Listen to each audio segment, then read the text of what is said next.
du'a namitu hin oolle waan yoomuu hin duune uummata biratti waan nama galateeffachiisu hojjetanii hojii boonsaadhaan seenaa ofii baraabaratti jiraachisuun kan abbaati. Weellisaanuu Hogoobanaa ogummaa aartiin hojii saba isaa biratti baraabaratti yaadatamaa jiraatuun siidaa jiraataa hambisee umrii isaa waggaa 68tti akka lakkoofsa Awurooppaatti amajjii 19 bara 2022 du'aan addunyaa kanarraa godaane. Nama waan galataa hojjete kana akkuma sirba isaatiin innuu jedhe tokkummaadhaan garagalee sabni kaabaa kibbaa bahaa dhihaa xiqqaa guddaa beekaa wallaalaan aartistii hayyuun angaawan marti bakka jiru tokkummaadhaan garagalee ba'ee geggeessaa goota tokkoon maluun sirna awwaalchaa isaa raawwateera. Sirni awwaalchaa nama guddaa kun Adaamaa iddoo mana jireenya isaarraa eegale.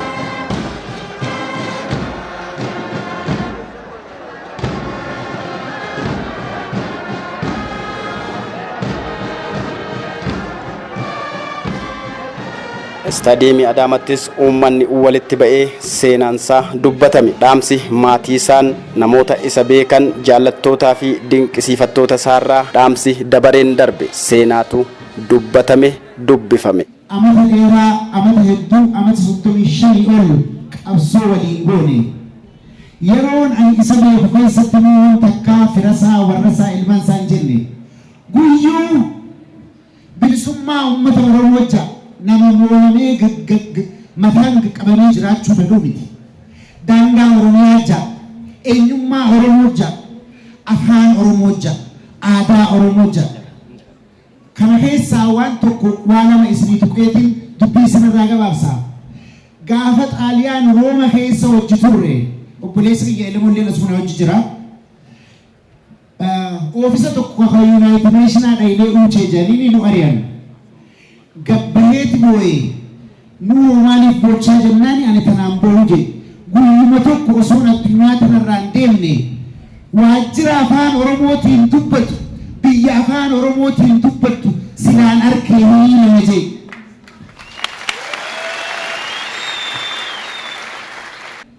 Bara 1991tti poolis kibar gullallee gaafa waraana nutti bananii xiyyitiin mataa isaa gubbaa dabraa turte silaa gaafas du'ee aranoon waan ammaan tana harka kana hundan harkuu jechuudha. Asiin ga'uu isaatis ni gammadaa jechuudha. Yeroo dheeraa kana 77 waggaan jiru akka faranjiitti isarraa jalqabnee walumaan jira. Suudiittis qabsooleen nuti goone gaafa mootummaan impaayera Itoophiyaa Oromoo dura dhaabbachuu turte sun kan footoo keenyaan nu barbaadan nuti immoo isaan dura dhaabbanne falmaa turre jechuudha. Isa kana gaarra pooliisa kiyya dhabuun na gaddisiisa. Seenaan isaa Nuuhoon dheertuudha. Aartist Nuuhoo qofaa miti, aartist Dr. Nuuhoo Goobanaati. Waan inni hojjete malee guyyaa irraa nama meeqa du'e kan gaggeessaa dhabe. Guyyaa irraa kuma beekamu jidduu arrumaa guyyuma irraatu nama meeqa du'a. Namni wama gaarii hojjete yeroo dabarfate gaariin dudduubbeessa hafaa. Yoommoo waa gaarii hojjete dabarfanne akkuma inni kaan awwaalcha dhabee kun bakkee kanaa jirutti wahiif awwaalcha dhufne waan inni qabuuf awwaalcha dhufne amma reeffa isaa gaggeeffannee kaane walitti deebina. Assalaamu alaikum warahmatullahi wabarakatuh.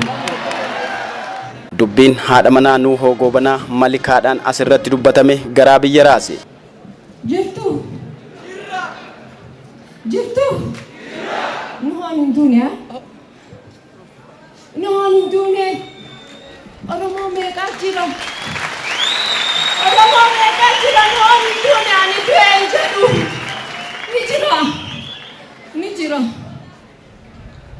Oromoo Nuuhoon ni jiraami takkummaami uummata Oromoo takkummaami ani nin gammadaami isiniin na gammachiisanii takkummaa Oromoo takkummaa waan bira waan inni isiniin jedhu qabu baay'ee galatoomaa.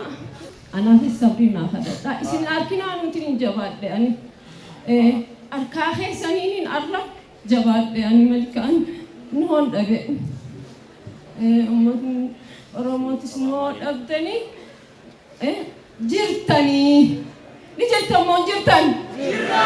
Alhamdulillah. Hariikul alamin. Firoonnii fi hiriyoonni Nuuhootis guddisni isaatis walumattuu dinqisiifattoonni Nuuhoo Goobana Aagaa sirna awwaalchaa irratti ganamarraa argaman waa'ee nama guddaa kanarraa dhaammataniiru, dhaamsa isaas kaadhimachuu dubbataniiru. Ijoolleen isaa irras deeggarsa barbaadu, ijoollee xixiqqoo qabu. Haati warraasaa Maliikaan immoo dubartii ajaa'ibaa hanga dhumaa waliin turtedha. Waan baay'ee dandeessee waan eenyuun dandeenye dandeessee hanga dhumaatti waan waliin turtee fi dubartii kanas jajjabeessuun akka isaatti ilaaluun yeroo hunda iyyaafachuun ijoollee kanas bakkaan ga'uun baay'ee barbaachisaadha jedhee yaada.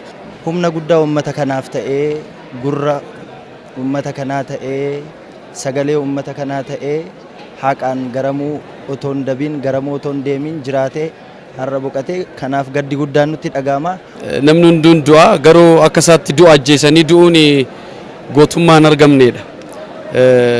Arras imalanni bakaleessa keessa rakkatee deemeen waa artistii amma akkanatti baay'atanii argitan kana isatu dhalche, isatu nu dhalche. Ammas imalli isaa itti fufaa daandii dhumsaarra jirra. Nuun hin boqannee nu jajjabeessee ummata isaa wajjin jiraatee egaa umrii rabbi namaa kennite jiraataniituma deemu inni nafuu akka isaatti duuti keenya bareeduu jenna saba ofii keenya saba keenyaaf jiraanne. Artistiin Nuuhoo Goobanaa hindu'e jedhee naman ilaaluu danda'u miti. Boqonnaadha. Artistiin Nuuhoo Goobanaa hojii gara fuulduraatitti dhalootaaf darbuu danda'u nama hojjetee darbeedha. Nama baay'ee jaalannu, nama baay'ee kabajnuudha. Akeekni isaa kaleessafis, har'aafis, boruufis waan ta'uudha. Irra caalatti immoo akka nama kaayyoo tokko qabatee jiruutitti, akka nama hojii wal fakkaataa hojjetu tokkootitti artistiin Nuuhoo Goobanaatirraa cichoomina cimaa kan irraa baratamuudha. Lubbuun isaa jannataa boqottuun jenna. Nuuhoon abbaa albamiiwwanii fi sirboota baay'eeti. Akkasumas immoo abbaa ijoollee torbaa yoo ta'u umrii isaa 68tti lubbuun addunyaa kanarraa godaane. Sirni awwaalchaa gooticha Nuuhoo Goobana Aagaa kun akka lakkoofsa Awurooppaa amajjii 20 bara 2022 magaalaa Adaamaa iddoo awwaalchaa ganda haaraatti raawwatame.